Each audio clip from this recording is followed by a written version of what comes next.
Good. Welcome and good morning to this, the 12th and final meeting of the Equalities and Human Rights Committee of 2016. Can I make the usual request that mobile phones are switched off or on to flight mode? Agenda item 1 is a decision on taking business in private, and our first item of business today is to consider whether to take correspondence from the Commission of Parliamentary Reform and review of our work programme in private and future meetings. Our committee agreed to do that? Excellent, thank you very much. Moving on to agenda item 2, which is a substantive piece of work today, which is on the draft budget, and the focus of our evidence today is to hear from the Funding Council, which provides funds to 19 universities in Scotland, and we will be hearing from the Scottish Government a bit later this morning too. I'm delighted to have on the panel with us this morning Dr John Kemp, who is the Interim Chief Executive, and Fiona Burns, who is Assistant Director Access and Outcome Agreements Management at the Scottish Funding Council. Good morning. Morning. Thank you for joining us this morning. You'll have a clear insight into, because we're almost at the end of our budget scrutiny now, of where we've been going with this and the issues that we've been looking at. We've obviously been looking at the budget as inequalities, with inequalities focus, and the issue we'll be looking at is widening access, specifically for people with disabilities and people who use BSL as their first language. John, I think maybe I'll kick off with you first, if you don't mind, because I think one of the things we need to set the scene, I think, from the Funding Council is about outcome agreements, and how outcome agreements come about and where you are in that process, because I think you're just at the stage where you're renewing them now. That's right. And what aspects of those outcome agreements would require universities to ensure that they have widened access, and it's not just about some of the, the softer aspects of disabilities, it's maybe some of the more complex aspects as well, John. Okay. Now, outcome agreements were introduced around about 4 years ago, and they were a way of linking the funding that we give to universities and to colleges too. There's a very similar system in colleges, with priorities from the government and from the SFC, and that very much includes widening access, including widening access for people with disabilities. We issue guidance to universities on what we would like to see in an outcome agreement, and that contains some measures that we would want them to use in demonstrating how they're meeting priorities.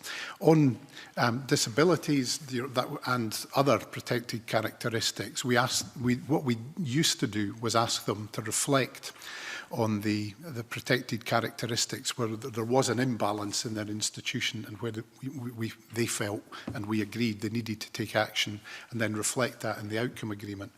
In recent years, in the most recent guidance, we firmed that up a bit, because it used to be that institutions very much could pick and choose, whether a particular protected characteristic would lead to a measure in their outcome agreement. And we felt that needed to be firmed up a bit more in the current guidance, so that there was more of an impetus on them looking at all the protected characteristics and being clear of that. So the latest guidance is a bit clearer on that point, that we want them to demonstrate that they are looking at all the protected characteristics and taking the correct action. So the outcome agreements that are being negotiated now, and Fiona is an outcome agreement manager as well as head of access, are ones for 17 to 18, but also probably in most cases the subsequent 2 years. They have a slightly different set of guidance from the ones we've had up until now. We have the early drafts of those outcome agreements in, but we haven't finalised those with institutions. That's done after the budget setting process. So in summary, I suppose outcome agreements are very much a way of linking the shared priorities that government, the Funding Council and others have on equalities and other things with the funding we give to universities. One of the things that we've picked up quite clearly is in some universities is a bigger focus on equalities than others. And you're right about, when you drill into that, what does that actually mean? And I know that the Funding Council took a very proactive role in the summer about gender balance in colleges and universities. And I'm wondering how you could incorporate much more closely to some of the the outcome agreements, what's required of universities in order to provide access to people who maybe have different or complex needs. It seems to be, for the evidence that we've heard, that, you know, if there's very good provision if you've got dyslexia, for instance. Yes. But if you've got something that's a bit more complicated, whether that's, you know, physical access to a building, for some universities that's posing to be a problem. For others, it's not. Or for people in particular, one of the aspects we look at is people who use British Sign Language as their first language. So I suppose what we're looking at is how do we ensure that the policy, you know, going forward, creates the opportunities for people to have that access that they need. Well, you referred there to the Gender Action Plan, which we launched in the summer. And perhaps that is the kind of approach that we need on other protected characteristics, but in this case, particularly disability, because there are areas of very good provision in the universities, and there are some cases where they have picked up the issue and are running with it themselves. But you're correct, and it comes out of the evidence that the committee has had submitted as part of this investigation, that it's a mixed picture, that some particular disabilities and some particular institutions, the story is less good.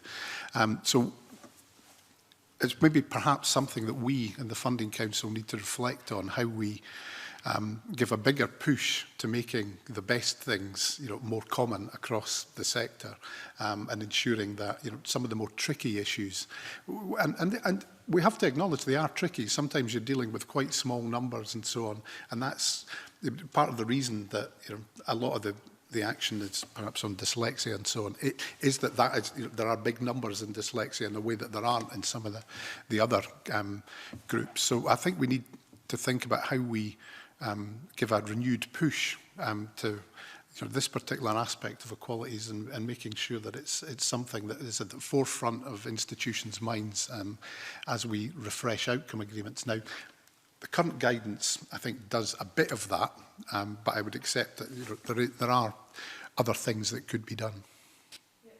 Very key things that we heard last week and the week before was about the differences even between schools within and faculties within universities as well. And one aspect that I had spoken to some of the universities about last week was about staff training, and whether that staff training was mandatory, and what was the take-up like. And there was an admission, yeah, some people go in staff training, but a lot don't, especially equalities training or specific, you know, training around about specific disabilities like BSL. And I wondered whether there's any space in the outcome agreements to ensure that, you know, elements of staff training like that become mandatory, because some of the evidence that we've had in written evidence seems to be about academic staff, not really the ethos of the institution or the student bodies or whatever, but it seems to be maybe direct one-to-one academic staff. And in my mind, you know, that can be fixed quite easily with a decent staff training programme, but it needs to be mandatory. And I accept that would be a useful way forward. The challenge for the Funding Council is we have outcome agreements which we try and keep as, you know, strategic documents that are agreed with the institution. And the question would be whether the most appropriate way to make staff training, you know, more mandatory and get more of it is through the outcome agreement or some other method. Now, I think what we in the Funding Council can do through the outcome agreement is focus on the outcomes that we want from that. I would be slightly resistant to being too specific in the outcome agreements about numbers of staff doing training, because actually one of the risks is you can put measures in an outcome agreement that don't actually tell you how much that is affecting students and so on. So I'm very open to the point that, you know, staff training is part of the solution, and we need to look at ways of making sure that it's happening. We need to think about how we put that in the outcome agreements in a way that's meaningful and doesn't lead to just loads of numbers about people who've been on training, but not necessarily looking at what outcome that's having for students. Okay, thank you, John. Fiona, do you want to add anything? Just reflecting on that point, we undertook quite a full review of the college system and their what was called extended learning support funding, and the main finding that came out from all of that was essentially it's people that help people, and that's where you will get the biggest impact in terms of any finance that you put in to help people with disabilities. And also another finding that came out from that was that sometimes the complexity of conditions that are being presented, particularly in the college system, mean that kind of ongoing training is absolutely essential for academic staff to enable them to best meet the needs of kind of increases in autism, for example, dyslexia, or the combination of the two, or other conditions on top of that. So I absolutely agree that good CPD is absolutely the way to go, and I think it's the needs are increasing at such a rate that is essential. But I do get the sense that the university sector are indeed investing in that within their system, and are very aware, particularly around mental health, of the increases in that and the need to invest in their staff to make sure that they can provide the best teaching possible. Yeah, we've got some very good examples of that. Thank you so much. Willie Coffey. Convener, good morning to you. I wonder if I could take you right back to the start and to the admissions process itself. And our students spend maybe 5-6 years at school getting their hires, advanced hires and so on, and then they apply to university, and then they encounter this personal statement process that they have to get through. Is there any monitoring of that process to ensure that it complies with the principles of equality of access, not just for people with disabilities, but right across the population? You mean of the personal statement? Yes. Aspect of it? There's no monitoring by SFC of how how that particular part of admissions is used. Recently, as part of the work that the Commission for Widening Access was doing, and Fiona might want to come in later on this, we did look quite closely at how admissions was working, particularly because we were interested in knowing the extent to which institutions were using contextualised admissions and looking at the circumstances of a student, so that they weren't just looking at the number of hires they got, but were looking at the context in which the student got those hires. Now, that usually means in the context of, are they from a school with a very low progression to university, or are they from a particular postcode and so on. But it can also be something, the context in which somebody got a particular set of hires can be affected by disability as well. What we found was that the personal statement was not always used by every institution. That often, that they were, well, it's a part of the UCAS system, and many institutions are using it. It's not a huge part of the selection criteria in most. But if you're going to operate a contextualised admission system that looks at the whole student and understands the context in which they got the grades they got, then perhaps it needs to be done more. As part of the implementation of the Commission for Widening Access work, we will be working, and the government will be working with institutions to make sure that contextualised admissions becomes more widespread, and the factors that are taken into account are broader than the ones that are currently used. But I think we don't currently monitor how admissions are done in institutions. Fiona, do you want to say any more on that? Just that it is a recommendation of the Commission on Widening Access that we take forward a full review of what they call non-academic factors. I was part of the Secretariat for the Commission on Widening Access, so was aware of the work that went into that, and there was an expert group that was around admission, so it was admission staff, and just as John said, there was variance of how that particular element was used, and I'm also aware from a student perspective how much time and effort can actually go into trying to provide a good personal statement. So it's important that if all that effort's been put in, that it's being considered equally across all our institutions. But on the other side, there was evidence that was given to suggest that quite often private schools, etc., know exactly the right information to put into a personal statement to give somebody an edge. So therefore, there was a bit of unfairness comparative to other kind of students. So it does need looked at to make sure that personal statements can be considered fairly, equally, and it provides additional information to help consideration in the admissions system. So we were looking forward to that work, and we fully agree with the recommendation that the Commission came up with. So some universities do use personal statements in the admissions process, and some don't. But for those who do, how on earth can we be sure that what they're doing and who they're admitting and who they're not admitting. How do we know that that's fair if there's no analysis of this? Yeah. The best kinds of contextualised admission systems will be based on evidence that shows that if you take in a student who might have a couple of grades lower than other students that you're taking in, but they're from a particular type of school or whatever, there is evidence that by the end of their university course, they will perform as well as ones with a couple of grades higher from a different type of school.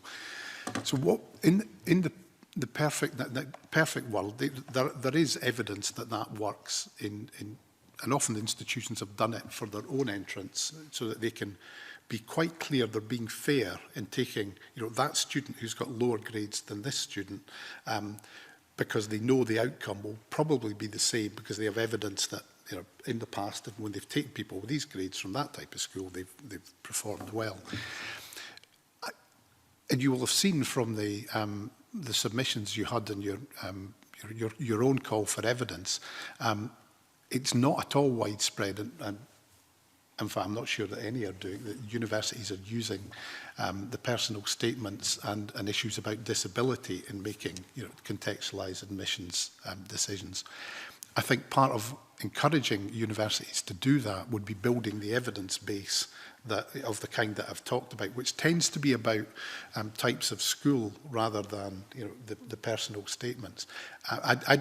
It's more challenging to do that, but I think it's worth exploring whether it can be done so that you can then make very robust contextualised admissions decisions which can take on board that kind of background information.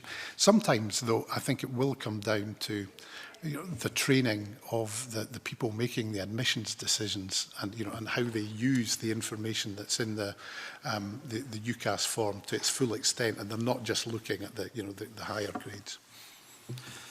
Just my last point in this, convener, for two students, for example, who've got exactly the same passes, hires, advanced hires or whatever, applying to the same university from different towns in Scotland, and one gets accepted and one doesn't, and the only basis in which they can conclude there's a difference is the personal statement.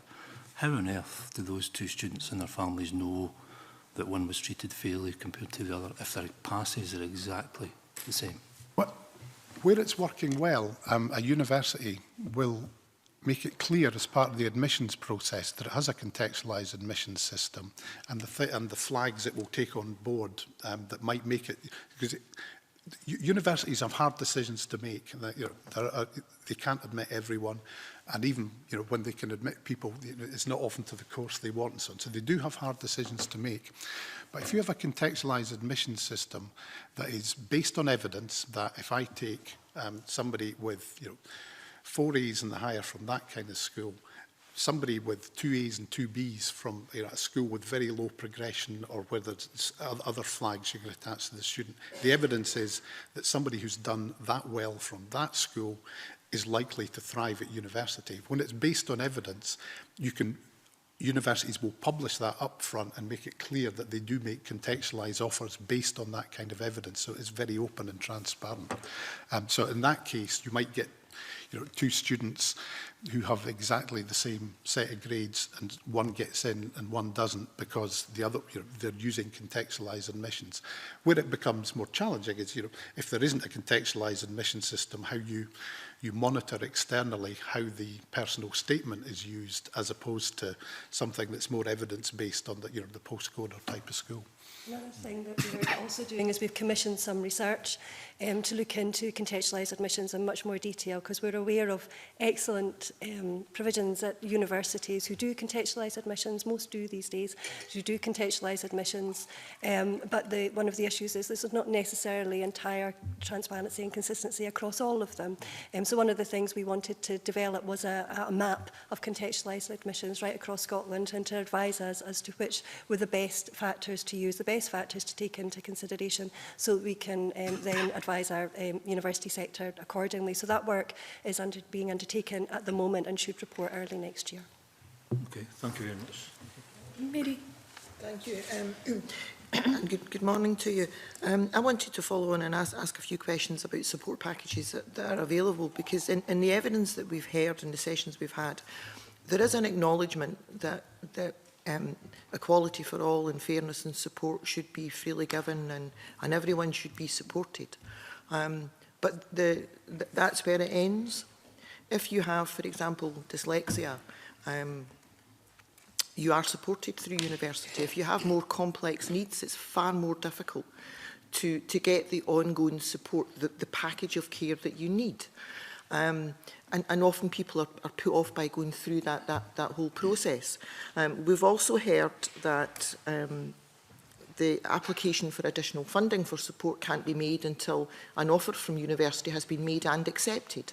So quite often the funding doesn't come with entrance to university. What can be done to ensure that universities do fully support individuals, do proper assessments and regularly assess to make sure that people are constantly getting the support that they need? I'll let Fiona come in with some of the detail later. On some of the support packages you've talked about there aren't ones funded by us, they're funded by SAS. But I think that issue about timing is, and making sure there isn't a huge gap between, the acceptance and the kind of having the package in place is something that is important and I think should be looked at.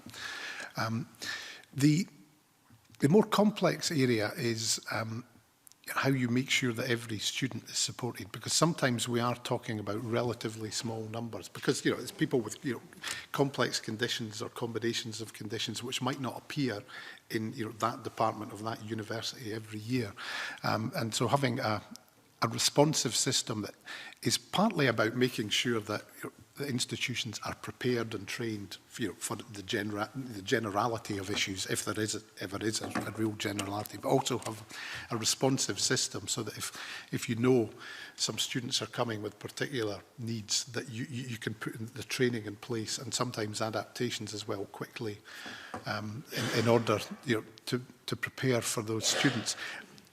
And that is about having systems in the university that are geared up to do that, so that it doesn't come as a surprise halfway through the year that you suddenly notice that that student needs a ramp or that student's blind. It's planned for and prepared for.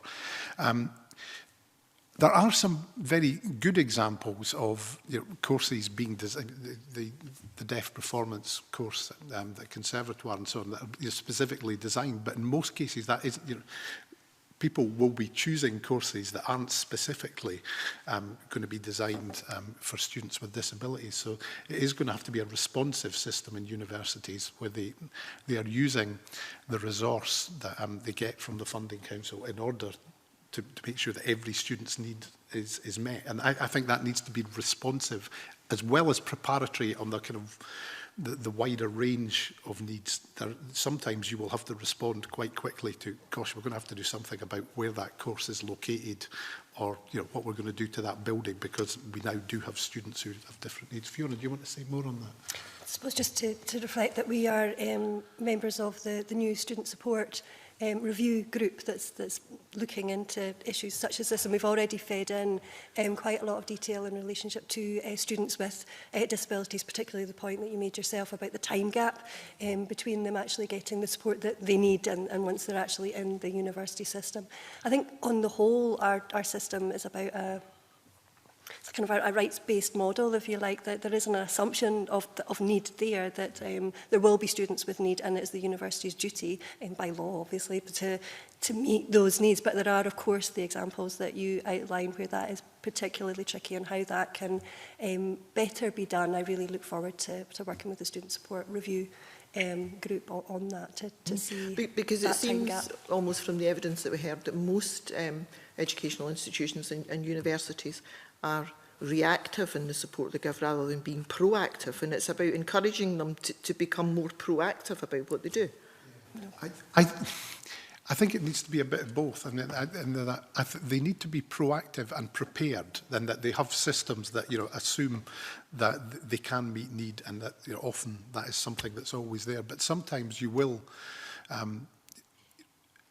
suddenly, you know, have a couple of students with disabilities in a course that weren't there last year, and you do have to react, but reacting quickly, being prepared, being proactively prepared to react, if that doesn't sound like a contradiction, but if you know what I mean, so that you are looking at what the need is each year and are able to get things in place quickly is important. Can I just ask you, the submission that you've given us has been very helpful. And in paragraph 6, you say that underrepresentation is likely to be the result of a number of factors, such as lower attainment at schools for pupils with additional support needs. And when I first read that, it seems a bit of a sweeping statement. If you have additional support needs, you will have lower attainment. What other reasons are there, or have you done any work to find out what other reasons there are for the lower attainment levels? And is it just about the support packages that are put in place for young people when they're at school?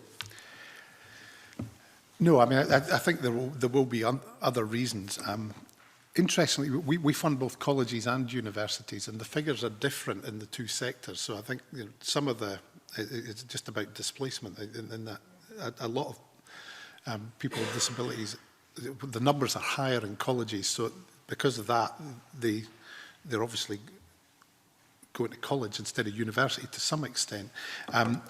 That is a sweeping statement. I accept that, and you know, it's one that we probably do need to dig into more deeply, but some of that is about the data that we don't, as far as I'm aware, have very good data on individual types of disability at school and how that relates to flow through to university and college. I think it's an area we do need to look more closely at the data, and accept that was a bit of a sweeping statement.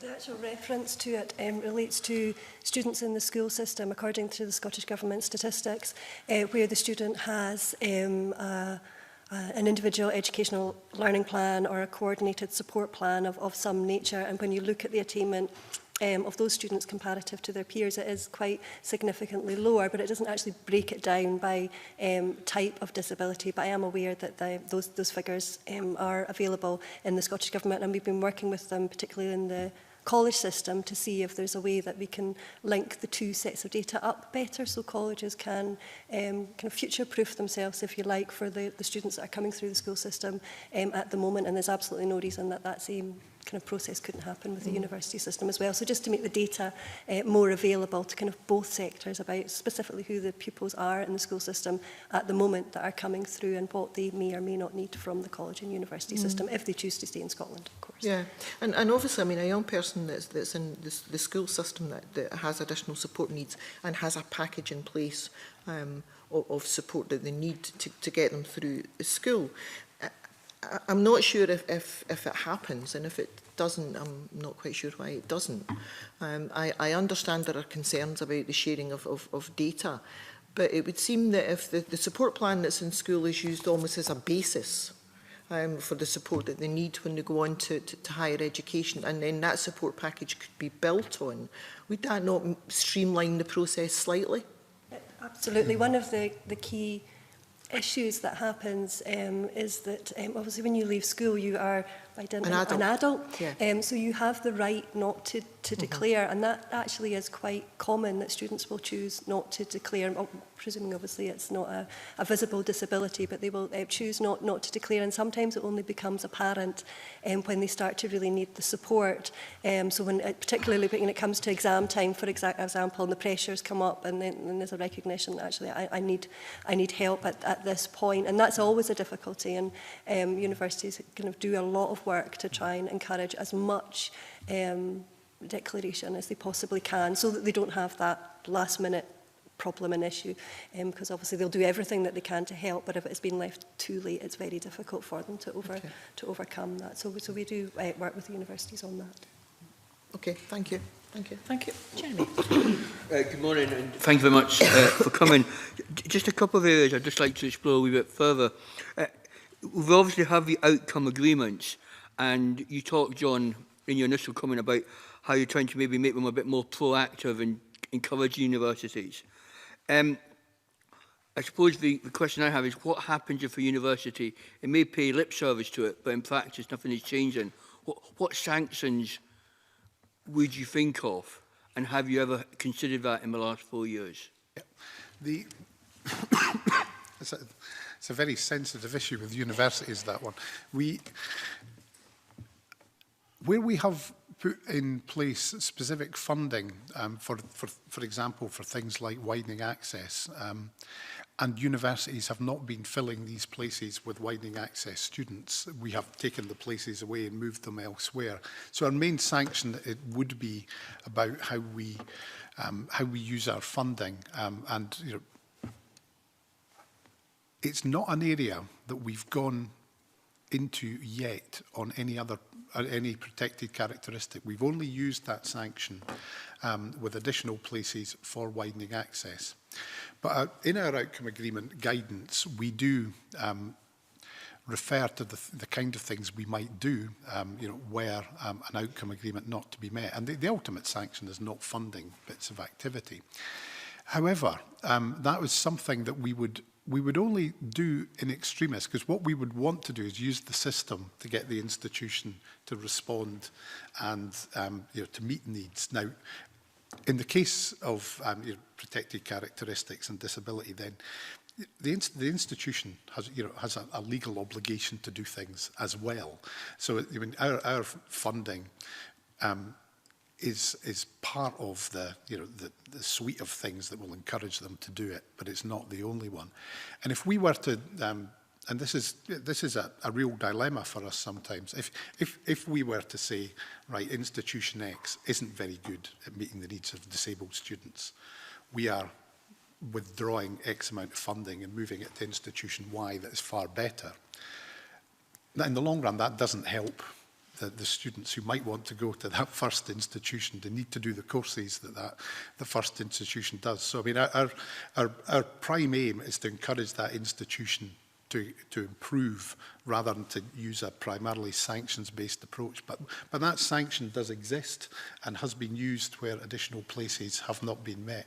But on something like equalities then, I mean, if an institution were that bad, it wouldn't be meeting its legal duties either. So, I mean, that would put it in a very bad place. So we need to be encouraging institutions to improve, to better meet needs. And, you know, I think we all acknowledge that, you know, while there are some very good examples of what institutions are doing, there is room for improvement as well, and we want to encourage that improvement rather than use a sanctions-based approach. You want to say more on that, Fiona? Yeah, I suppose that's my experience as an outcome agreement manager. The outcome agreement isn't essentially just the document itself, it's the whole process that sits around that. So there's an element as an outcome agreement manager of support to your institutions, but there's also a huge element of challenge consistently throughout that academic year. So if they've committed to achieve a certain target that's been accepted by the Funding Council, your job as an outcome agreement manager is to continually ask for progress updates on where are you with that, and if you're not achieving it, well why not, and what are you doing about that, because you're invested in it too. So you want,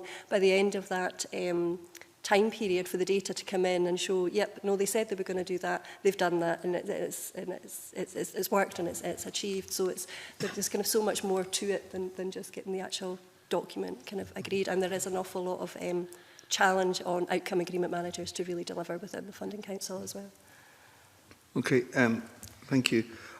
I suppose just going back to the widening access issue, which I think clearly all of us are signed up to and want to see happen. I suppose one of the unforeseen circumstances with a capped number of students is what happens to the person who goes to the school that gets the 4 A's but doesn't get the place. And how do we end up not having discrimination the other way, that because I go to a certain school, I don't get a place because I seem to be getting an advantage academically? Have you done any work around how we level that off? Or we're not at that stage yet, are we so far behind the curve that that's not really an issue? I think the issue about, well, there's one. admissions should be about fairness. We should be, if there is any limitation, and actually even if everyone who applied to university could get in, there would still be issues that some courses are more popular than others. So there does need to be a system of ensuring that the fair system of ensuring that the right students get onto the right course. And that has to be about, I think, ensuring that the students with the best potential get onto these courses. And that, as I've talked about earlier, is about more than just exam results. Contextualised admissions is part of having a fair system. If the number of if we are to increase the number of applications from the groups that are currently not going to university, that will, unless something changes with the groups who are currently going, lead to a higher demand. And the UCAS figures out yesterday, I think, that indicated that not everyone is getting in, and the proportion that are not getting in has been going up. And there are a number of solutions to that. However, I think the solution that we should be exploring most closely, and I think is a solution that gives you a better outcome for most students, is looking at how we use the capacity in schools, colleges and universities together to improve the learner journey, so that there are routes into higher education through college into university, and that we use those to the maximum extent and use the capacity of both sectors, so that increasingly everyone who wants to get into higher education can. But while that is working, we need fair admissions, so that even within that system, people getting onto the right course are getting it for fair reasons. I mean, and I suppose I declare interest, but I did happen to go to an independent school. I mean, I was interested with Fiona's comment that the private schools seem to have this kind of slight edge in regard to how they maybe fill out the form. Well, presumably it's not rocket science. Someone's told them how to do it. So why are we not telling every school how to fill out? And presumably it's not kind of, you go off into a secret room if you're a private school and told something that nobody else is told in the state sector. So why is that information not being shared? I mean, I felt it does seem slightly unfair. I mean, that may not be your area, but are you encouraging people to work out how you should fill out the form to the best way? Yeah. Well, I'll go first. Some of the work that we support with schools projects is about both encouraging more people to apply to university from schools that traditionally haven't, but also supporting those schools in exactly that kind of thing. But then it's a thought experiment. If everyone was writing the perfect personal statement, and everyone had 4 A's in their hires, you still need to make choices. So they need to be done in a fair, evidence-based, robust way, so that we are getting the right people into the right courses and universities. Yeah, I mean, I was just going to kind of highlight that we do have access initiatives, the School to Higher Education programme, for example, that works with low progression schools. We've got access to the high demand professions as well, which is medicine, law, creative, that works with pupils who are interested in that, to help them get the best application process that they can. And it's also the reason why we're investing in this piece of work, the research that I referred to earlier, because the contextualised admissions process is so important to making sure that the admission process enables us to have the best talent in the university sector, but the talent that best reflects the population of Scotland as well, so that it's kind of diverse and it reflects the full nature of that. So hopefully those three things together, and I think that the work that the Commission on Widening Access have asked us to do in relationship to the non-academic factors, so the personal statement, is absolutely crucial, because we need to get, if we are going to use that, we need to make sure it's used fairly and by all universities in the same way, and that everybody knows when they fill that in that it's going to be considered kind of equally right across the range. And it's a very difficult thing for universities as well, because the personal statements are used in so many different ways, and it's quite subjective in its very nature. I mean, just very briefly, my final question. I noticed on the BBC website coming into work this morning that Bristol University have taken a view that they're now going to have different academic results depending on what school you come from. Is that a model that, are there universities that we can point to here in Scotland that have that policy as well, or is that something that you're looking to move forward on? Yes, yeah, Bristol University has been doing that for some years, and they were the pioneers in contextualised admissions. And yes, increasingly, universities in Scotland are using it. In fact, I would say the majority of universities use some form of contextualised admissions, which it looks at comparing what you know, a particular set of hires might look like from different schools. Now, sometimes they use low progression schools. Sometimes they use other flags that would identify a student that might have different circumstances. But that system exists, I would say, in the majority of Scottish universities. And we're looking forward to the announcement of the Commissioner for Fair Access as well, who will presumably help us take forward the recommendation in the Commission on Widening Access report about the access thresholds as well, and kind of the next evolution of contextualised admissions, if you like. Thank you. Okay. Anyone else? Last week and the previous week we were speaking about admissions again, and we had a witness in who was BSL, who went through university. Now, he had said it was very difficult for him to do his personal statement in written English because that's not how he's used to speaking. And we also, there's other people who maybe written English isn't their first choice. And we were asking, is there other ways of admission? So could a BSL admission be accepted as an application? Could video or something like that be used as application? Because people maybe feel more confident in putting their personal statement forward like that. And it's just something that most of the universities last week hadn't considered it. And I've read the evidence of your earlier hearings, and it's one that, and that particular one, I was thinking about. Could that be done? Now, UCAS run the admission system rather than us, but I mean, clearly we have an interest in making sure that that is fair and that it's effective. I think it's something we should explore, whether there are changes that can be made that would allow that. I would think it would be challenging to do. I mean, the UCAS system is a fairly big streamlined system which it takes a huge number of applications and dishes them out to lots and lots of different universities. And so I think there might be technical challenges within that, but I think it's worth exploring, whether they can be overcome. And there are, of course, quite a few institutions that don't recruit through the traditional UCAS system. There are variations for the conservatoire and the art schools and so on, because they use portfolios and auditions. So it is possible to do some of these things. So I think we'd be happy to explore whether that would be feasible. But I mean, I'm not sure I could give a absolutely categorical answer at the moment.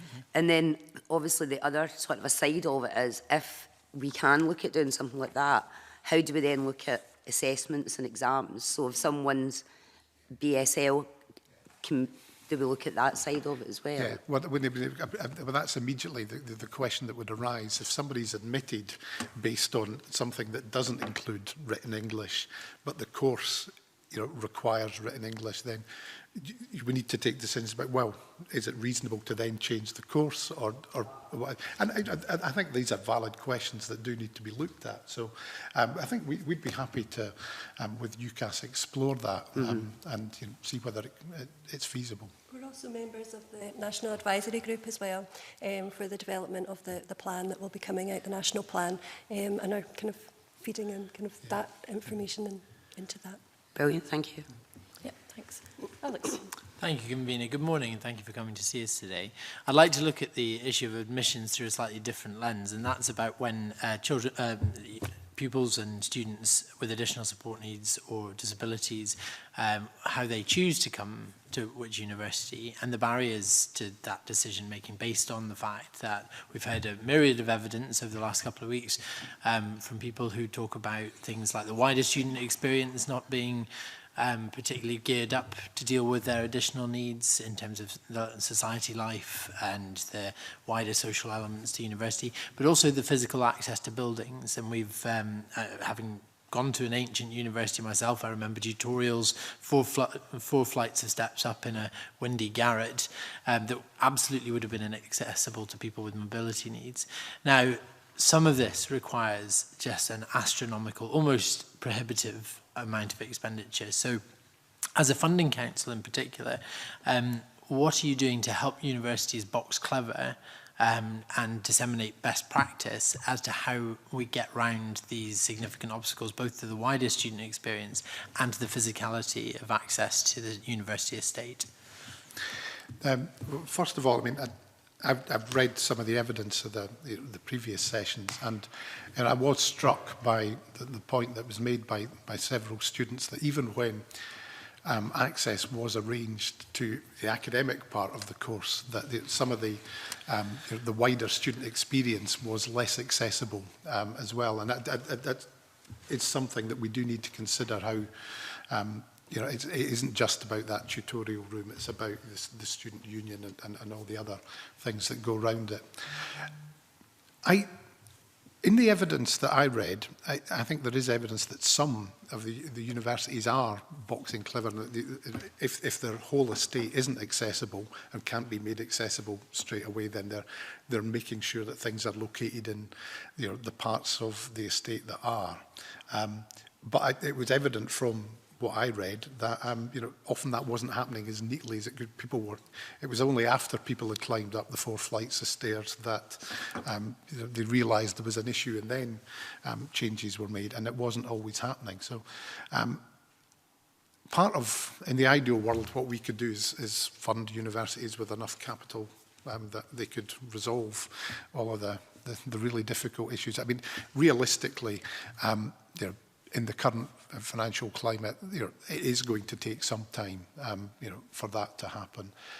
But nonetheless, students are going to university now, and knowing that in 10 years' time somebody will have an accessible building is of no use to the current students. So we do need to encourage universities to, as you say, box clever. And I within the evidence, I thought there were some very good stories about how that was being handled, and there were some stories where that wasn't happening. And I think part of the task of the Funding Council and other bodies is to disseminate that good practice and make sure that that is the standard and that the bits of bad practice aren't happening. But the bit that I think is more challenging and I think is important is universities will react to the tutorial rooms or the labs being accessible and make just adjustments for that. But some of the stories that I read about, what's happening in the refectory and things like that, that's important too, and we need to encourage best practice in that too. But our role is, I think, using the outcome agreement system and our other interactions with institutions to promote best practice, and working with some of the other organisations that you've heard from as part of this investigation. I'm glad that you mentioned outcome agreements there at the end there, because that brings me neatly into my second question, because I'm very interested in the application of outcome agreements in the university sector. I think it's a fair criticism levelled at local authority single outcome agreements in a lot of cases since they were first envisaged in 2007, that they sat on a shelf in a local authority and gathered dust until the next iteration of the single outcome agreement was to be published.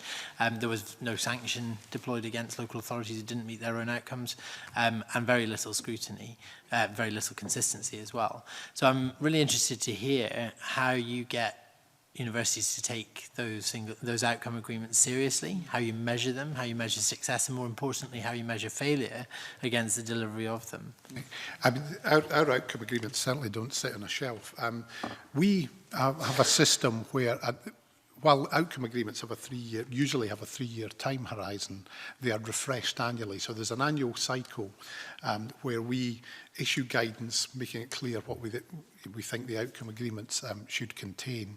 And then there's a process of agreeing the outcome agreement between SFC and the institution. But once that's done, we then have a process where we ask the institution to do a self-evaluation of how it's done against the previous year's outcome agreement, including all the targets, and to reflect on whether it's done well or badly or it could have done better. And we then assess that self-evaluation, also using a whole range of data that we collect through the Higher Education Statistics Authority and other things, so that as well as their self-evaluation, we're looking at their performance on widening access and a whole number of other things, and engaging with them throughout the year, but particularly at the time of the self-evaluation. And we use that self-evaluation to feed into our consideration of the next year's outcome agreement. So, and actually round about this time of year, our council will meet tomorrow and will consider the evidence from the self-evaluations and the current performance as a kind of prior decision-making process before it decides what to do about next year's outcome agreement. So there's an annual cycle of preparing the outcome agreement, having the guidance for the next year's, assessing performance, but also, as Fiona said earlier, the outcome agreement is partly about the written piece of paper and the assessment of how well they're doing against. And that is, you know, in its essence, a funding contract with the institution. But it's also about the relationship between the outcome manager, of whom Fiona is one, and the institution, so that there is somebody who is constantly challenging the institution and supporting them sometimes. You know, if they're saying, well, we're having trouble doing X, are there ways you can help? But also a support and challenge function which goes on throughout the year. And you know, there are particular points where that feeds into the outcome agreement preparation, but there are other points where it's just ongoing challenge. So they certainly don't sit on a shelf. There is an annual process and cycle round about them which we pursue fairly vigorously. Yeah. Thank you. Just to add to that, there's also the access team within the Funding Council as well. So a key element of our job is to assess every one of the outcome agreements and in terms through a widening access lens, and provide feedback to the individual outcome agreements, and that is shared with at director level and also at chief executive level. So that's all documented in terms of how the quality of each individual one and how they compare to each other, and that again feeds into the guidance for future years and to the individual institution where that is necessary. Mary? Just to follow on from the line of questioning that Alex started, in 2004 the University of Edinburgh conducted a study on disabled students in higher education, and there was a number of points highlighted, and in the evidence that we've heard in the last few weeks, many of the points that were highlighted in 2004 that caused problems for students with disabilities have been raised to us again. And I appreciate that there are a number of outcome agreements and that you monitor and work with institutions, but it would seem that very little progress has been made in a number of areas. And while I welcome the appointment of a commissioner for widening access, there must be another mechanism for ensuring that more is done to widen access. And I'd be interested in your thoughts on that. Well, because one of the things that is key to this is the disabled students premium, and the criteria for how that's set, you know, the strategic funding programme this is used for, and how universities are either encouraged to use that or to use it better, and how that's monitored, because that ties into Mary's question into what we're doing, but actually there's funding streams here to make sure it gets done, and how is it getting done? Yeah, I would accept your point that a lot of the issues that have come up in this investigation are ones that have been about for some time. I would contend that there has been some progress. If you look at particularly the retention rates for students, generally they're improving over the years, and that the gap between students who are declaring a disability and all students has been narrowing. So I think there has been progress, and I think in that time there have been some very good examples, like the Conservator's Deaf Performance Course of institutions doing very good things. I would accept, though, that there is still a journey to go, and that part of narrowing, further narrowing the gap and attainment between students with a disability and others is about how you correctly apply the funding that universities have to support all students. Part of the reason we several years ago put the disabled students premium in effect into the main pot of funding, because it exists as a separate line. But it used to be that an institution would get it based on the number of students with declared disabilities that it had. But we felt that that was probably over supporting some institutions and under supporting some others, and that, I mean, because dyslexia is such a big part of the declared disabilities in universities, it was skewing it towards particular institutions. And our view was that all institutions have a responsibility to be prepared for students with a disability, and that should be in proportion to the number of students they have, not just the ones with bigger numbers. So we quite deliberately put it in proportion to the main pot. And while we hold institutions accountable for what they're doing on disability through the outcome agreements, we expect them to use all of the funding that we give them for students as part of that.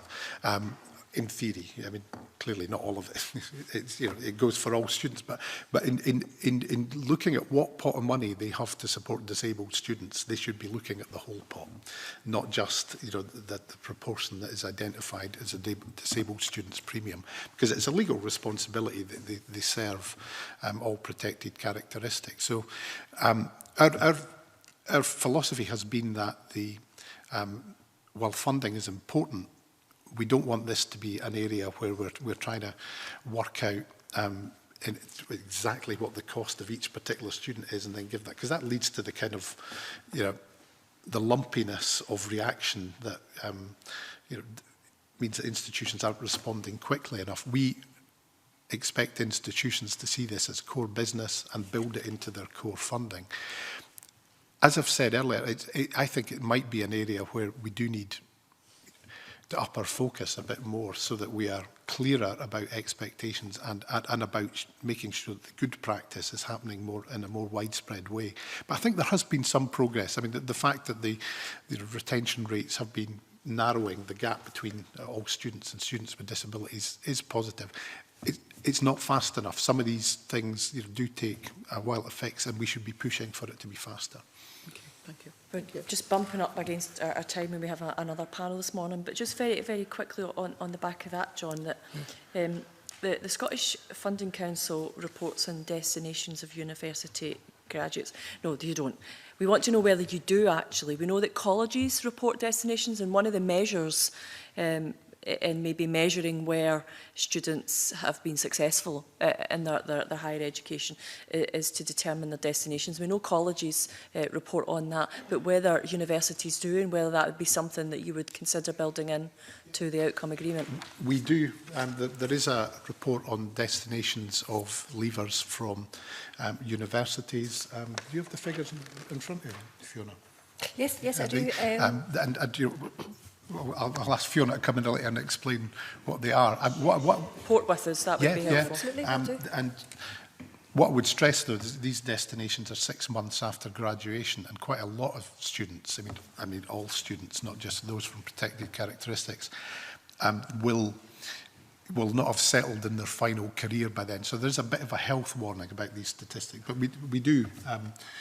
They are collected by the Higher Education Statistics Authority. Specific elements of young people or people who have left university who have disabilities, though? Yeah. Yes, absolutely. Is it broken down in that way? That would be helpful. I If you can could share that certainly with share it. us. It's a very similar story to that's in the college leaver destination survey as well. So there is a gap, which is obviously not what we want. We can share that data with you. That would be really helpful. Can I thank you both for your attendance at committee this morning and your written evidence and future evidence that you've agreed to share with us. We appreciate your responses this morning, and I think we've got some way forward with some of the inquiries that we're doing. So thank you so much. And if you go away and you think you should have told us something else, please get back in touch with us. Thank you very I'm going to suspend committee for about 5 minutes for a very quick comfort break, and then we're back in with the Minister and the Cabinet Secretary.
Good morning and welcome back to the Equality and Human Rights Committee. Our second panel for this morning on our inquiry on the budget.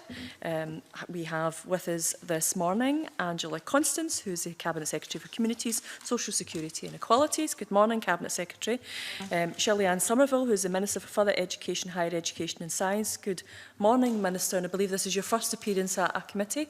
As a Minister, yes, it is. Yep. Excellent. We'll be gentle with you.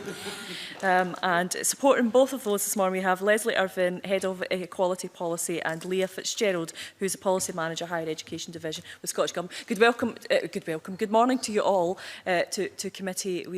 We know this is essentially our final session on our inquiry on the budget, and we decided to focus on a part of the budget on equalities, about widening access, and specifically about people with disabilities and who use BSL as a language and accessing university. So that's why we needed both of you here today in order to address some of the equalities issues and to address some of the widening access and the policy functional issues at university as well. So we're really delighted, and I know your busy schedules mean this is not always possible, but we're really delighted to have you here this morning. You'll have maybe heard some of the evidence that we've already had, but I believe maybe both of you have an opening statement you want to kick off with. Cabinet Secretary, would you like to go first? Okay, thank you, Convener, and good morning, Committee.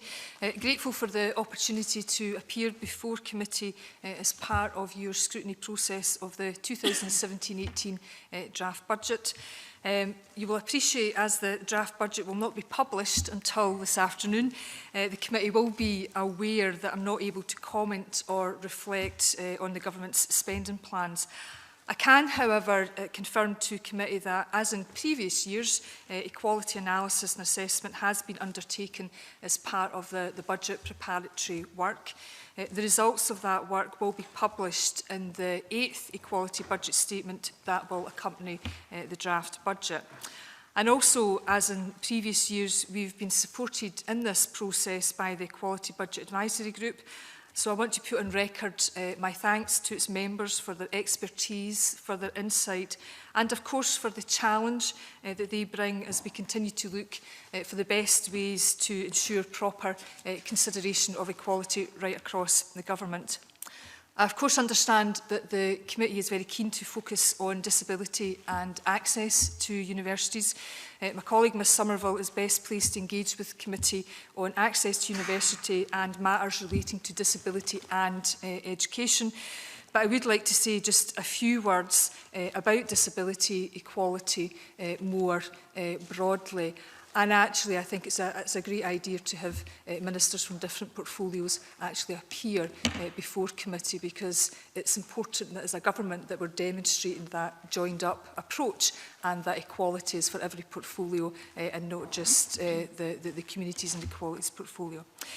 It is 20 years since the Disability Discrimination Act was introduced. That's now been replaced by the Equality Act. Yet, whilst progress has been made, we know there are still many disabled people who are unable to live their lives as they want. The barriers they face day in, day out, prevent them from making their full contribution to daily and to public life. So the way our public services, our workplaces, local environments are designed to operate can exclude people, and this is just quite simply not acceptable. Committee will be more than aware that on the 2nd of December we published the Fairer Scotland for Disabled People Delivery Plan to 2021. The plan draws on the views of disabled people and those who participated in the consultations and discussions. And the plan has 5 long-term ambitions and a wide range of actions that we will take over the lifetime of this Parliament.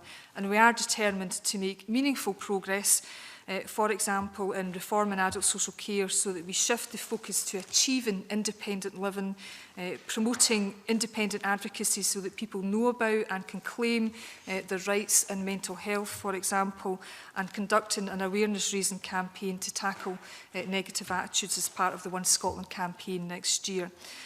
In the coming period, we will be very focused on addressing the employment gap for disabled people, and our new devolved Scottish Employability Programme will give high-quality support tailored to the needs of disabled people.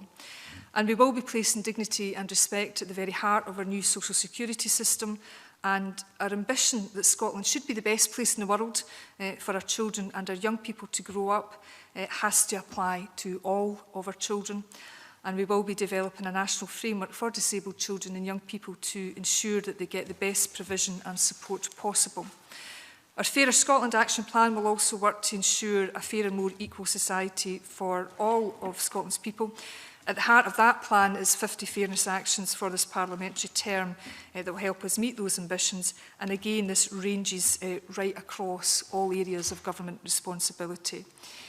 And, my final word is that we all know, Convener, that creating a fairer Scotland actually requires all of us. It requires government, it requires communities, it requires listening to people with that lived experience of poverty and disability. It will require business and industry, public and third sector to work together to achieve change. We know that government cannot deliver change on its own, and nor would we want to. So we will continue to work with anyone and everyone to make these actions a reality. And one final note, Convener, I just want to highlight to committee that we have maintained our commitment to equality investment over this period of public spending constraint, and we will continue to support and work with a range of organisations that represent disabled people. It is important, it is vital that the voices of disabled people are heard and that disabled people participate in shaping the decisions that affect them. So I very much welcome this important inquiry and would be very happy to consider incorporating recommendations coming from the committee into the Disability Delivery Plan, which will be monitored to ensure progress and to take account of emerging issues. Because at the end of the day, Convener, we all share the same aim that disabled people should be able to study at universities without experiencing discrimination and barriers which could and indeed should be removed. And I very much look forward to a discussion this morning.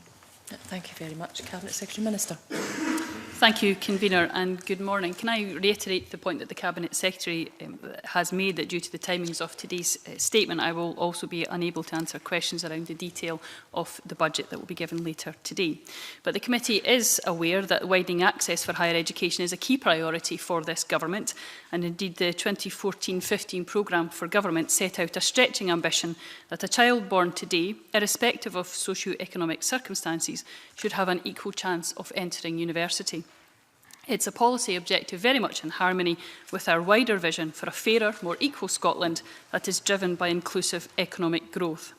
The Commission on Widening Access was established to advise us of the steps necessary to meet that ambition, and the Commission made 34 recommendations which, taken together, represent a bold and ambitious agenda for change. Indeed, I would argue that it is perhaps the most radical set of actions being undertaken anywhere in the UK to tackle what has often been regarded as an intractable problem in our education systems across the world. The committee has already heard evidence that the Commission's primary focus was on tackling socio-economic inequality. However, I would echo Russell Gunston's evidence that there are intersections between these issues and disabled access. I was struck, for example, by the common themes emerging in the evidence heard so far by the committee, issues such as cultural barriers and the need for enhanced pastoral care. I would therefore expect the Commission's proposals to have a naturally positive impact on the participation of disabled learners, perhaps especially those relating to the reform of admissions, more rigorous support for access learners and progression from college. The Commission also recommended that the new Commissioner for Fair Access should consider whether there are further barriers for learners with protected characteristics and to make any necessary recommendations to ministers. Similarly, in October, I announced an independent review of FE and ITCHE student support, and the aim of that review is to assess the effectiveness of the system for student support for all students engaged in further and higher education in Scotland and make recommendations for change. The review will consist of a number of subgroups, and one of which is around support available to vulnerable students, and understanding the needs of students with disabilities will be an integral and core part of that work. So there are a number of mechanisms through which we can ensure the evidence specific to this cohort is examined thoroughly and that any necessary policy interventions are tailored to meet specific needs. And in this regard, the work being completed by this committee will form a crucial part of the ongoing discussions. It's important also to have in mind that institutions have clear statutory duties in relation to disabled learners, and I'm sure the committee shares my expectation that they be very proactive in responding to the evidence that emerges from this work too. I will close by highlighting that while by no means perfect, access for disabled learners is improving, the proportion of undergraduate entrants with a declared disability has increased year on year, and as of 2014-15 stands at 10.8% of total entrants. Retention is also improving, and it is significant to note that the gap with all learners has closed to just over 1 percentage point. The disabled student allowance in Scotland has been protected and continues to be demand-led, meaning that the budget is determined purely by student need.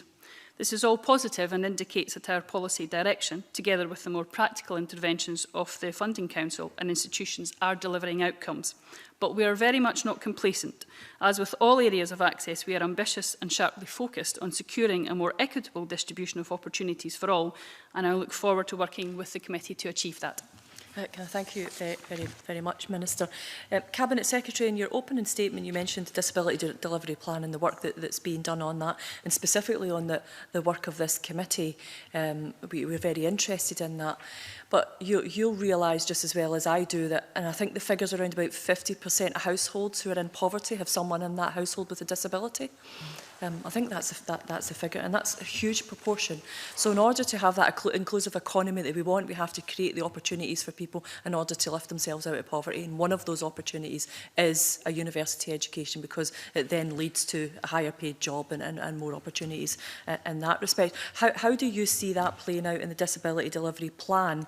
And I can see quite clearly how the two portfolios can work very, very closely together on this, with the policy being right and the delivery being right. You could make huge changes, life-changing opportunities for people here. But I just wonder whether there's specific areas of the Disability Delivery Plan where you could address that specific issue, and whether you can give us some insight into that this morning.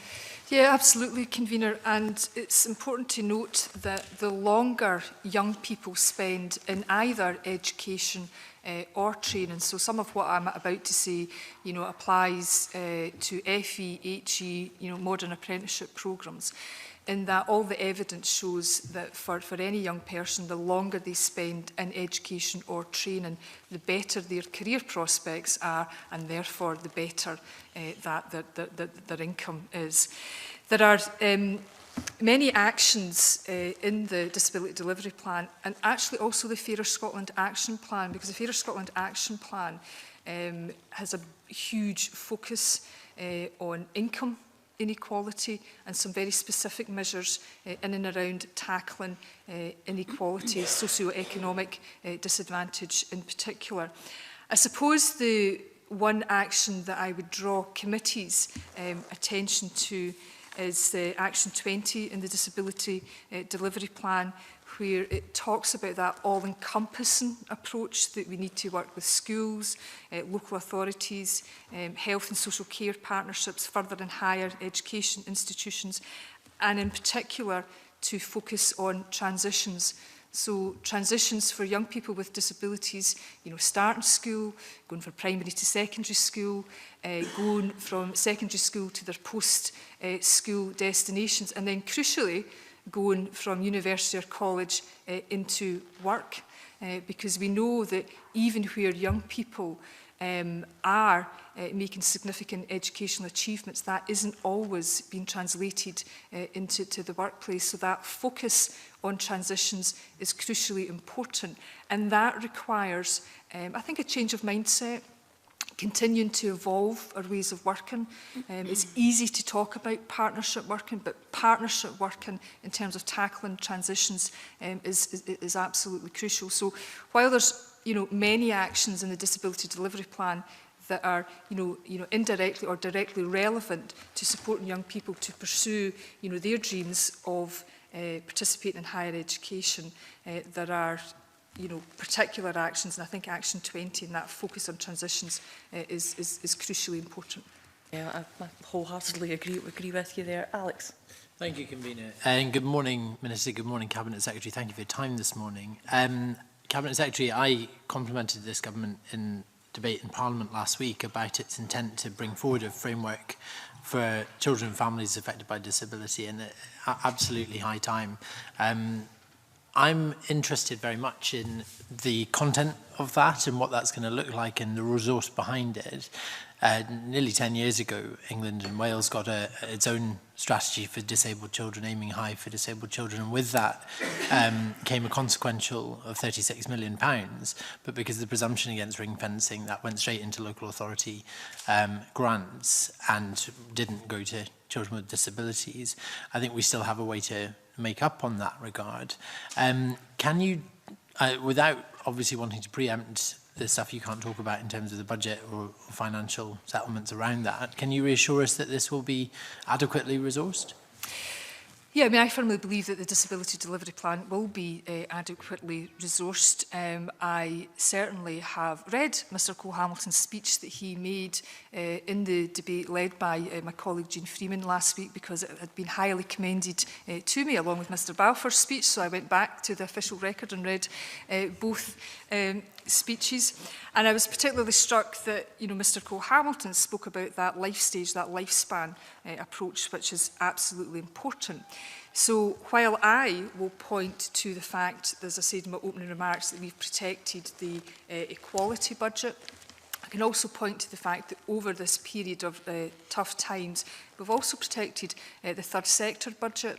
And I actually believe that the Empowering Communities Fund has an important role to play here as well, in terms of participation and in terms of changing that mindset about who should be making decisions about how resources are spent is important.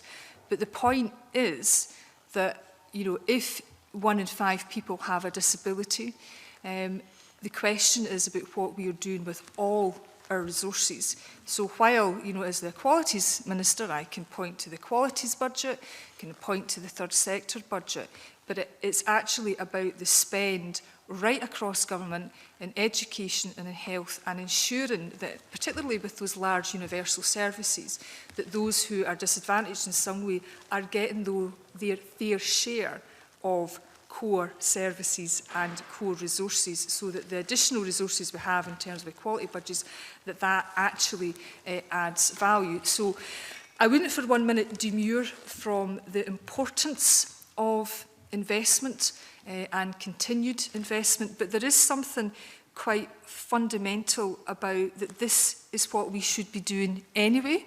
You know, we all want more of a resource, but irrespective of the size of the resource, this is about attitudes, it's about culture, it's about how we deploy resources, it's about how we prioritise resources. And I suppose what I'm trying to delicately point at, you know, people can't say, we're not doing this unless you give us extra money. Actually, you know, we all have to do this, and it's all our business, and we have to ensure that, you know, all the arrows across the massive investment that is made across the public sector, that is all directed in the right direction. Thank you. I think therein lies the rub, really, doesn't it? It's about matching rhetoric with reality. And this is an issue which really we do well to take party politics out of, and I think try to work together on.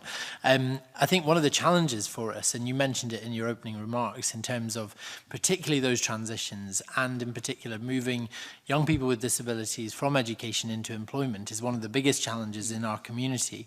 A significant metropolitan authority, who I won't name, in Scotland, declared in its 2011 single outcome agreement that it wanted to get 200 17 to 19-year-olds with a disability into the workplace by the next iteration of its single outcome agreement. When that iteration came around, it turned out it had only succeeded in managing to get 11 17 to 19-year-olds with a disability into employment, but nothing happened. I mean, that's a separate problem with the single outcome agreement process. There was no sanction, there was no kind of accountability for that.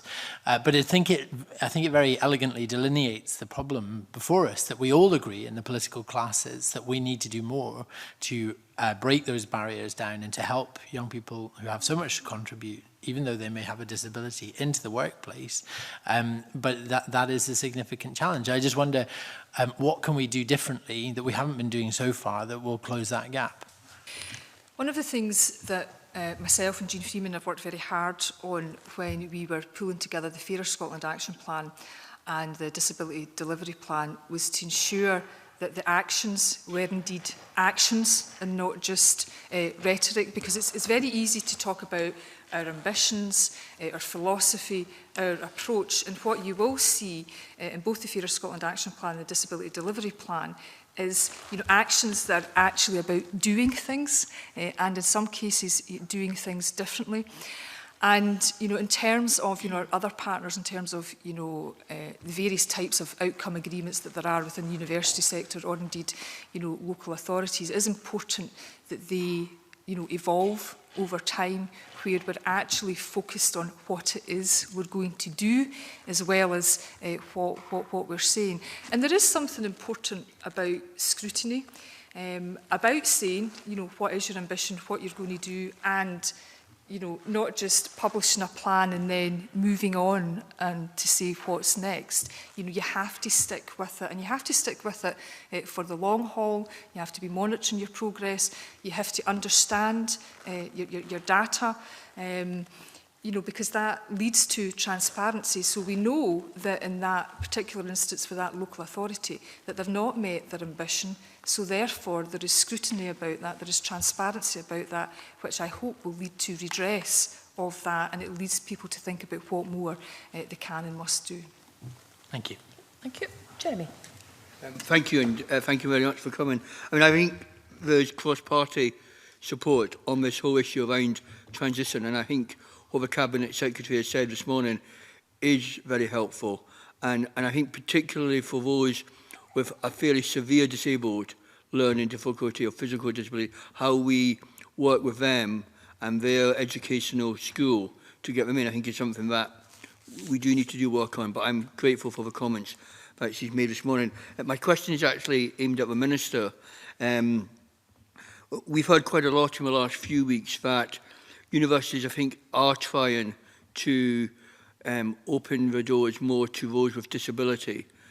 But there does seem to be almost a hierarchy of disability, that if you have a certain disability, it's reasonably easy, comparatively, to get in, where if you have a more complex disability, it's really quite difficult to get in. And I wonder, without committing any financial money to this, whether there would be some kind of research that the government would be looking to do, along with universities, of saying not just disability, how many disabled people are in. We've got the breakdown already of the different types of disability, but what can we do then to help those who have that maybe complex disability get into university or into college?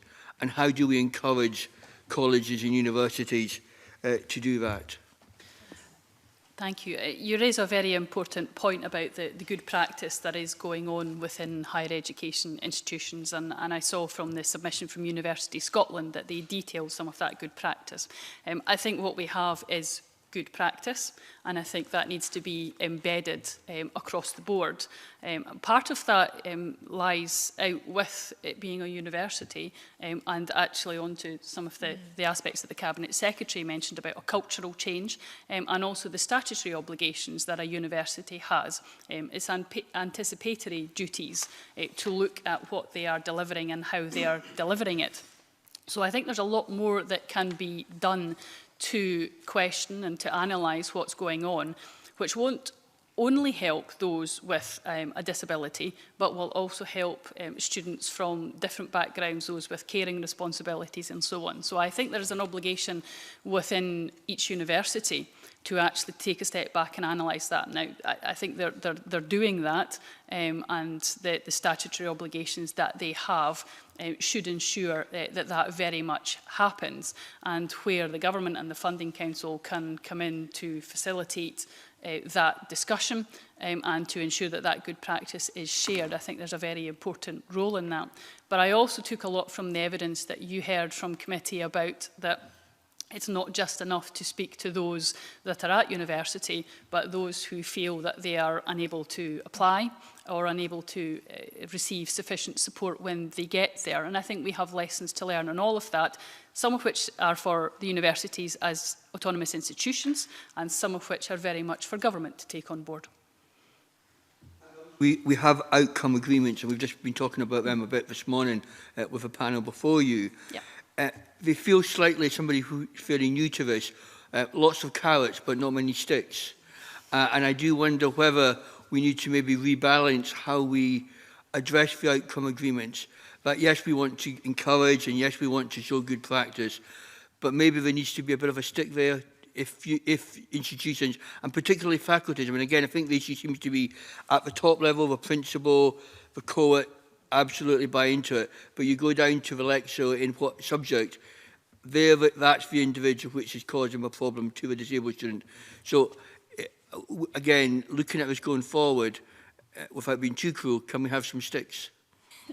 Well, I think outcome agreements are quite a new concept still. I think they've delivered a lot, both for universities and colleges, to ensure that we are looking at the outcomes and to have that baseline analysis, which is very, very important.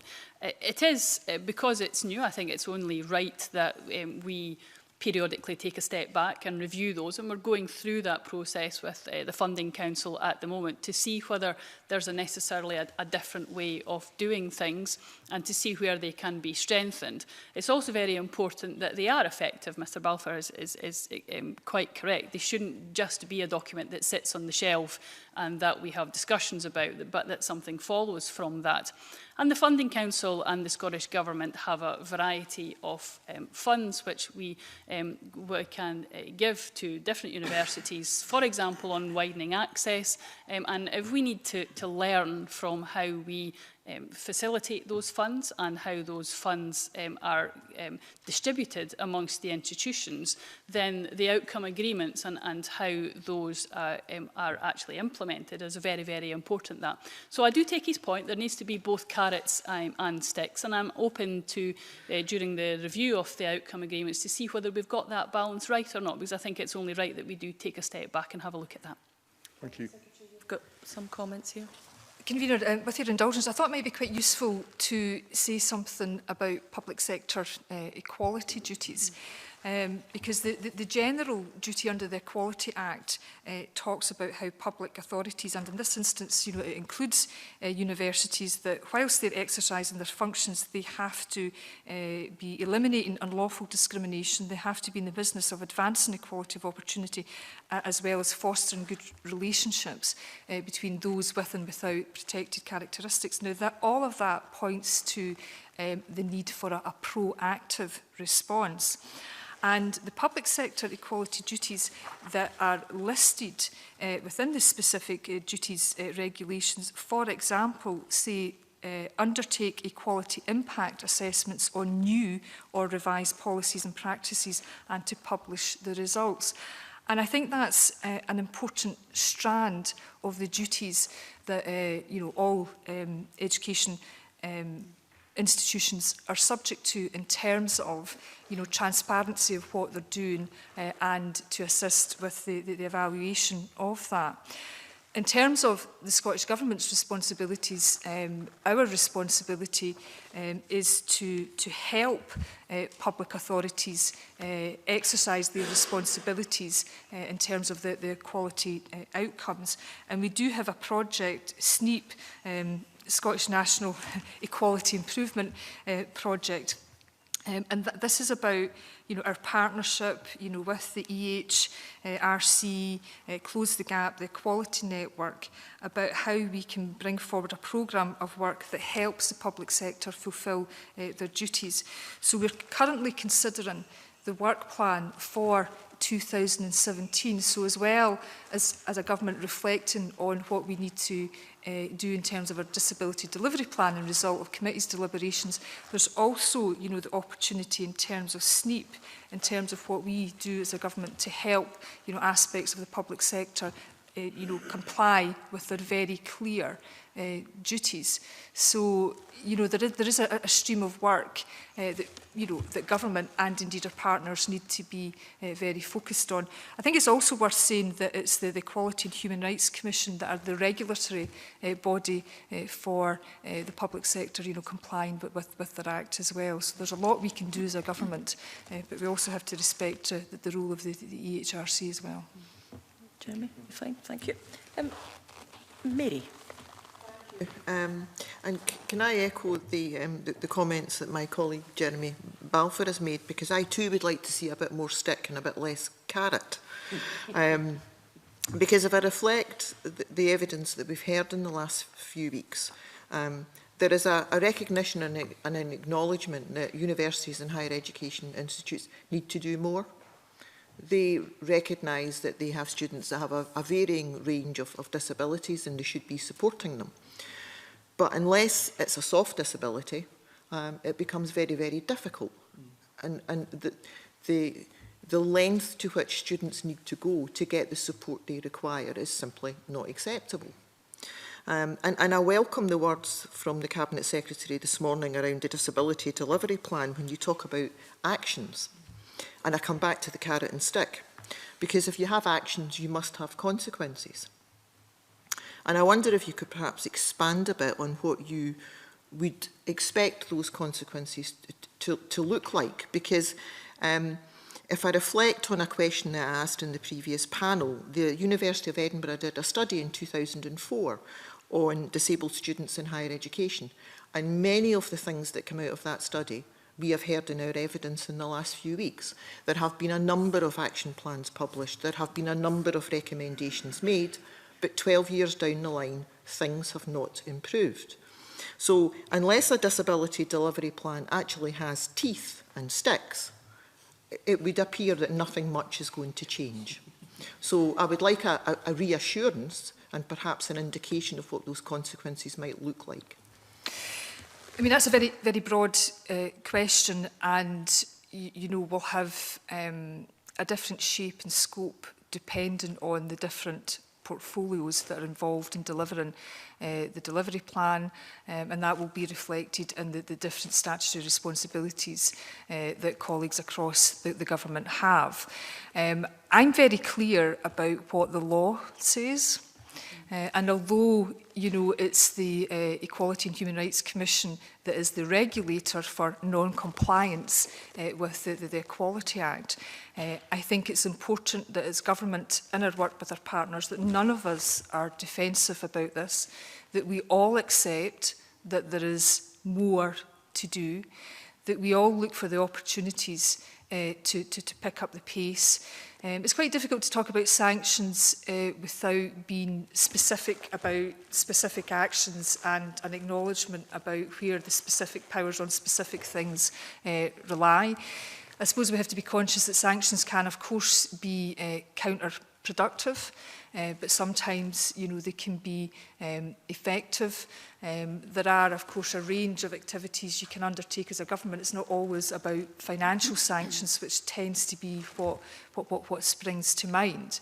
But I mean, if I can say to you as the Cabinet Secretary for Equalities, I'm very clear about what the law says. That applies to the government. We are under scrutiny about that. There are things that we need to do better, you know, on this journey in terms of, you know, really incorporating a human rights approach to all our actions in terms of how we take forward our programme for government commitments, about how we engage with people, about how we can embed further economic, social and cultural rights. You know, and some of this journey won't be comfortable either for government nor our partners.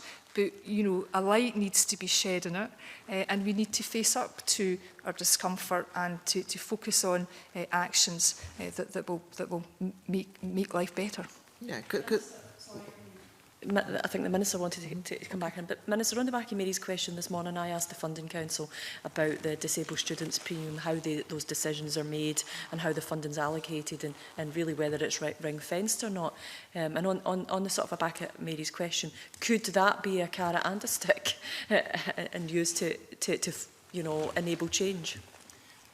I think that the premium is an interesting budget that, again, with the review of student support going on, which is looking at the student support that we have, including for all students, including those with disabilities. I had already said that I was open to that review, not just looking at the student support in terms of the allowance, but does that premium support students with disabilities, and if it doesn't, we need to question if it's going in the right direction, if it's being used correctly. So that message had already been given from me to the review to when they were looking at the support for disabled students to analyse that premium. Yeah. So I'm more than happy to see what comes out of that review, and indeed feed anything in that comes from the committee's work where they feel that questions have been raised about that. I think the review group, it's an independent review, it's not for me to set their work plan, but it's already been highlighted to them as an issue. I also thought it might be helpful to look at one of the specific action points that is in the delivery plan to do with SAS and the workings of SAS. Now, one of my first meetings as a minister, and one of the first visits I went on was to the Students' Awards Agency, and heard a presentation there from Who Cares Scotland, and someone from a care experience background who went through how SAS had discussed with them how they had changed their entire application process to ensure that it worked for them. And it was very much, the change was very much led by users of the system, and Who Cares Scotland were therefore a lot more happy with the outcomes and the way that care experienced young people are dealt with through SAS. Now, there's an action point about disabled students going through that application process, and SAS looking at that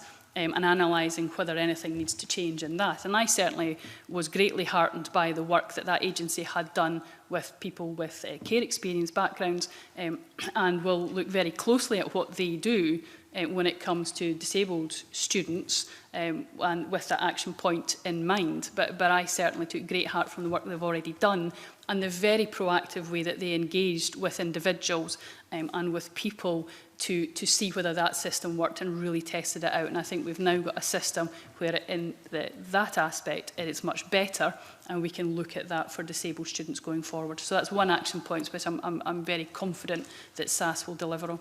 Mary. Okay, thank you. Because, I mean, I'm sure nobody that's sitting around this table wants to think that in 10 years' time another committee will be looking at this issue. And we'll be talking about the things that we've talked about in the last few weeks. And that's why it's so important that any delivery plan actually does deliver meaningful change. So I appreciate the comments you've made. Thank you. Willie Coffey. Thanks very much, Convener. I wonder if I could go back to the admissions process itself. I've raised this at every meeting of the committee that we've had, and the part that the personal statement makes and has in that process.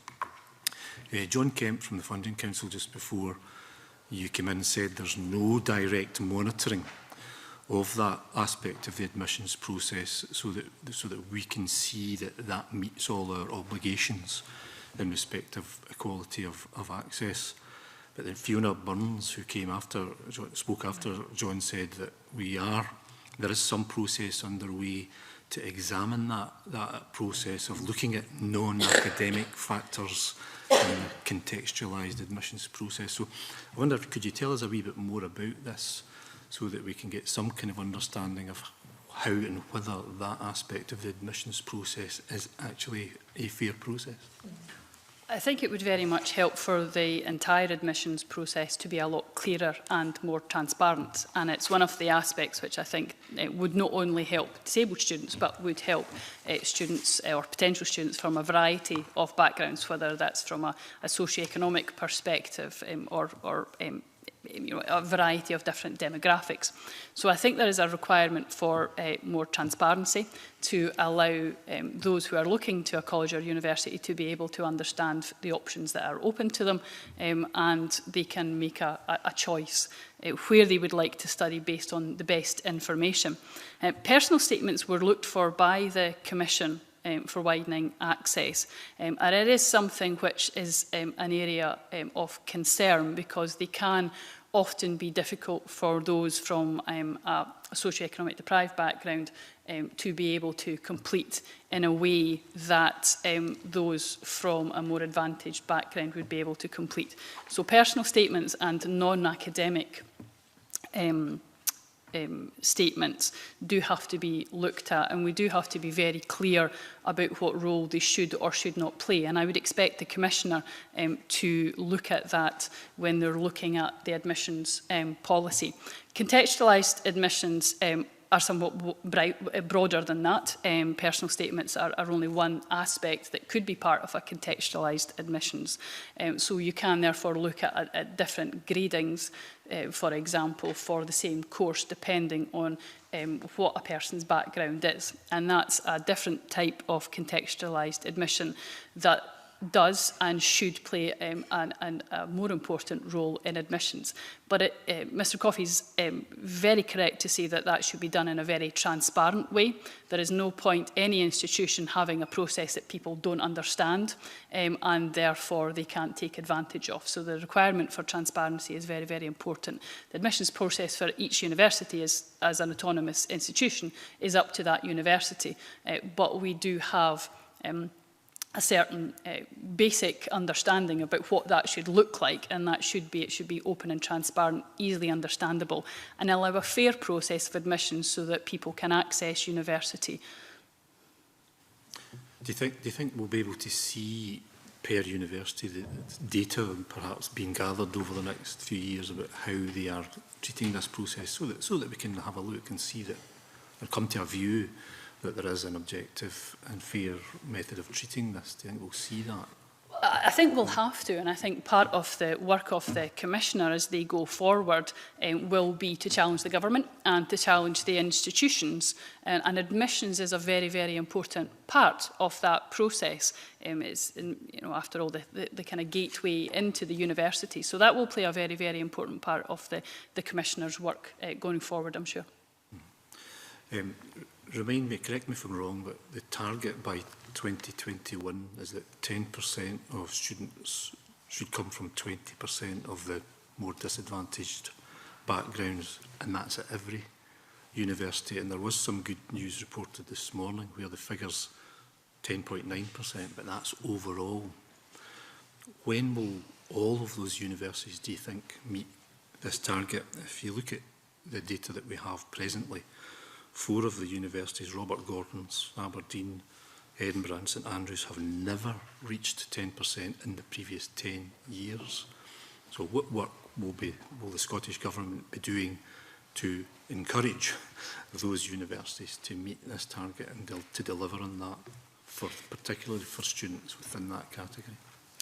Well, you're correct to say that the figures that were released today show that we are at a historic high for those that are coming from the most deprived communities. But we're by no means complacent about that, because we are by far still short of the targets that we've set, both for higher education in general and for each institution. Every institution is coming from a different starting point. Some of them will find it more challenging than others. But they are all obligated to reach those targets, and they have all signed up to it. Now, there are some aspects that will be easy for them to be able to put into place. There will be some aspects that will be more challenging. And I think that was one of the very important reasons why the Commission report suggested that we did have an independent Commissioner that can drive that forward, independent from government, and will be able to challenge both the government and the institutions to do that. So asking for a timescale about when each individual institution will be able to reach that target, I wouldn't be able to give for each institution, but we have set that target for each of them to reach that 10%, and all the sector is signed up to it, and we will very much work towards the establishment of that becoming a reality. Now, we do fund widening access places, but this, I go back to one of the points that Russell Gunson made in his evidence about this being an attitudinal and cultural change that is required within higher education, and that will require a greater step change than we're seeing at the moment, and at a greater pace. And for some institutions that will be challenging, but they are obligated to do so. Could I just finally ask that if they don't meet this target, I know it's by 2021 and that's 5 years from now, but my friends were interested in carrots and sticks today. I mean, if they don't meet the target, what would we be likely to do? Would we be thinking about funding arrangements and making adjustments there, or just exactly what, because we have to be serious about this. This is an Equalities Committee. We want to see progress on this, and we don't want to be sitting here another 5 years with the same messages. What would we think about doing to make sure we deliver that target? Well, I fully appreciate that we need to deliver the target. This is an important priority for the government and for the education ministers in particular. There are carrots and sticks to this approach. We do already fund widening access places. We do have a number of policies in place to support that. But we will see over time whether that needs to change. I think for some institutions, as I said, it will be easier than others, and we will have to look at the different outcome agreements that we have and the different arrangements that we have in place for those universities. But I hope the committee can be in no doubt about how serious the government takes this as a political priority and how passionate the Commissioner will be to drive this forward as well. Thank you. Thank you. Anybody else? Hi, good morning. It's a question from this morning as well. We're saying we want equality for everyone, and especially in the application process to get into universities. What we don't, we had a witness in who was a BSL user who said that he found it very difficult to complete his application in written English because it's not how he communicates with people.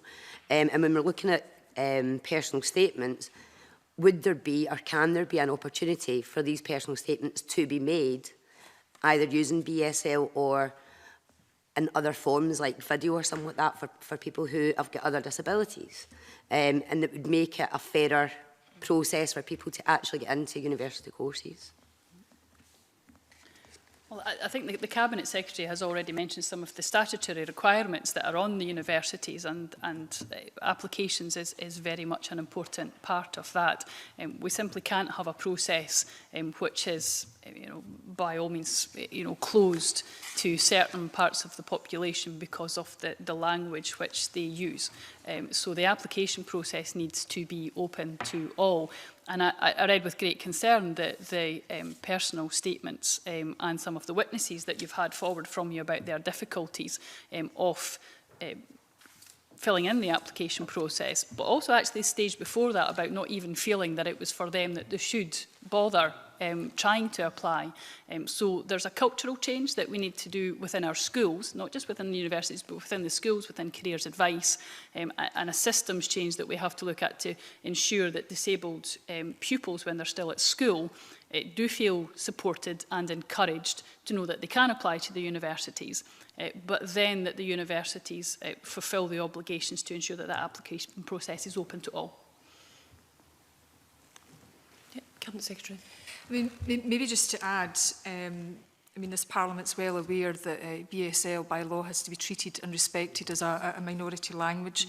And in terms of the overall public sector and general equality duties, we have to be very proactive and actually flexible about how we make sure that we turn words into actions as well. And I'll just point to a couple of specific actions in relation to higher education from the Disability Delivery Plan. One is the Student Awards Agency will work in partnership with disabled students and stakeholders to deliver, and it says, an increasingly accessible application process. So that should include, a range of methods of enabling people to communicate, and they will improve, the advice and guidance in and around that area, for all students with additional support needs, and in particular students with a disability. There's also from 2017, the Scottish Funding Council, that their outcome agreement guidance, and this again is mentioned in the Disability Delivery Plan, will require colleges and universities to produce an access and inclusion strategy as well that will define their inclusive practices. So that's about being quite specific again about what you will do to reach your aspirations. On the back of that, how would we measure that? How will it be measured? Well, I mean, again, that's part of any outcome agreement process that, you know, the plan is clearly articulated. It's helpful if it's specific as possible, so it's therefore easier to measurable. It needs to be published, you know, any evaluation or progress reports, so that there is, you know, transparency as well. And in terms of, you know, that balance between, you know, carrots and sticks, it's very, very festive, convener. You know, I mean, I think it's... We could change it to mince pies and snowballs if you prefer. You know, I think it's important that, you know, we need to be keeping, you know, an eye on the ball, you know, considering our options, both in terms of carrots and sticks, as we move forward. You know, carrots and sticks are not just for Christmas. And, you know, actually at the end of the day, be focused on what works. You know, what will work. And as a government, we have the right to be, you know, considering on a case-by-case basis, you know, what sanctions would be helpful in actually moving a particular agenda forward. Okay. If I can just add to that as well, that one of the other aspects that we're obviously looking into is having discussions with UCAS about the application process from their point of view too. So I think between the different stakeholders that the kind of Cabinet Secretary is pointing to there are discussions ongoing, particularly on this issue. So hopefully that gives the members some reassurance that those discussions are ongoing. And that we are looking to ensure that, particularly with the legislation that's went forward in Scotland with BSL, that we have a process that fulfills those obligations, and those discussions with UCAS can continue as well. Yeah, the other side of that argument that Annie Wells had brought up this morning as well is about exams and being able to do exams in BSL if English isn't your first language. So I would hope that would be something you could add to your extensive list. Just a very final question to both of you. The predecessor committee, the Equal Opportunities Committee in session 4, commended equality impact assessments. I have to say I've got a bit of a bugbear about equality impact assessments because they're only as good as the quality of the information contained therein. So I suppose our question is how, you know, the equality impact assessment process is used to ensure that anything that is contained in the draft budget doesn't then have a negative impact on the equalities programmes going forward. I mean, in terms of a broad approach in terms of our equality budget process, it's something that we've gained considerable experience on now. This is the 8th year that we've included as part of our budget process the equality budget statement. We are helped in that process by independent people. This isn't just, you know, internal government people. COSLA are involved, academics are involved, the Joseph Rowntree Foundation are involved. And I agree that, you know, equality impact assessments are dependent on the quality of information and the precision of information that is contained in them. And some stakeholders would say that Scotland is a world leader in this process, but I've absolutely, you know, no doubt that as we progress, that, you know, it's a process that has to evolve, it has to be refined, and we have to learn from the experience of doing it in the past and apply that to the future. Yeah. I think that exhausts our evidence to this morning, right on the button for timing, because I know that you have questions in the chamber soon. Just at the end of the session, we're obviously the focus of this inquiry is about the budget and how the money is spent and the outcome of that money being spent and whether it actually works or not. Obviously, that's the very narrow focus of this inquiry, but the broader focus of the committee around equalities, duties, human rights, you know, a rights-based approach. There may be elements that have arisen from the evidence that we've taken that we would pursue you know, in a wider context. Are you all okay for us to continue to write to you to seek clarification or information and advice on some of that work? I'm always happy to oblige, convener, always. Indeed. Yep. Merry Christmas. Can thank you both for your attendance at the committee this morning. Thank your officials too. We really appreciate your attendance here this morning. So thank you very much. And that allows us to move on to agenda item 3, which is scrutiny of the draft budget, and we'll take that item in private. So I now close this session of the committee.